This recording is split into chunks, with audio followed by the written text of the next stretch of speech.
அனைவருக்கும் வணக்கம். தனியார் மாநிலத்தில் உச்சகட்டமாக கல்வி கட்டணம் கொள்ளை.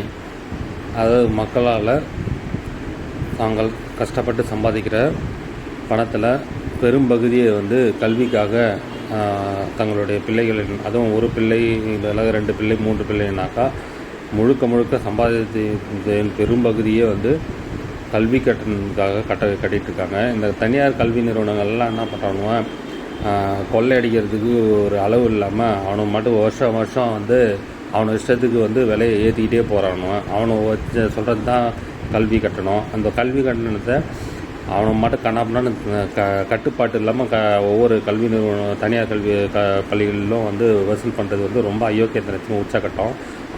அதனால் கல்வி கட்டணத்தை கட்ட முடியலன்னு சொல்லிட்டு பாதியிலே டிஸ்கண்டினியூ பண்ணுறாங்க நிறைய மாணவர்கள் படிக்க முடியாமல். அதுவும் இல்லாமல்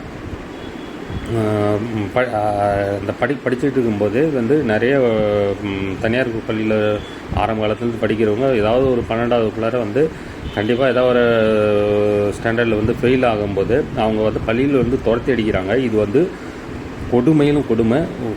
அந்த தனியார் பள்ளியினுடைய தீவிரவாதம், கல்வி தீவிரவாதத்தில் மிக கொடிய தீவிரவாதம் இது முற்றிலும் ஏற்க முடியாது. ஒரு பள்ளியில் ஆரம்ப காலத்துலேருந்து எல்கேஜிலேருந்து ஒருத்தவன் படிக்கிறான்னா அவன் அந்த படிக்கிறதும் அவன் ஃபெயில் ஆகிறதும் அந்த பள்ளியிலோட கல்வி முறையிலும் அங்கே இருந்தவங்களுடைய பள்ளியில் சொல்லித்தந்த முறையிலேருந்து தான் சொல்ல முடியுமே தவிர. ஏன்னா பெரும்பான்மையான குழந்தைகள் இன்றைக்கி கல்வி நிறுவனங்களில் தான் அவங்களுடைய அதிகமான டைமை ஸ்பெண்ட் பண்ணுறாங்க. அப்படி இருக்கும்போது ஒருத்தவன் ஃபெயில் ஆனால் முழுக்க காரணம் அந்த பள்ளி நிர்வாகம் தான். பள்ளி நிர்வாகமும் பள்ளியில் உள்ளவங்க மட்டும்தான். அப்படி இருக்கையில் ஒரு நபரை பாதியிலே சரியாக படிக்கவில்லை, ஃபெயில் ஆகிட்டான்ட்டு பாதியிலே நிறுத்தி பள்ளியை விட்டு வெளியே அனுப்புவது என்பது மிகப்பெரிய குற்றம். அந்த குற்றத்தை தனியார் பள்ளிகள் நிறைய செய்து கொண்டு வருகின்றன. கல்வி கொள்ளையினால் பாதியில் படிப்பு கெடுது. இந்த மாதிரி ஃபெயிலாக்கி வெளியில் அனுப்புகிறாங்க.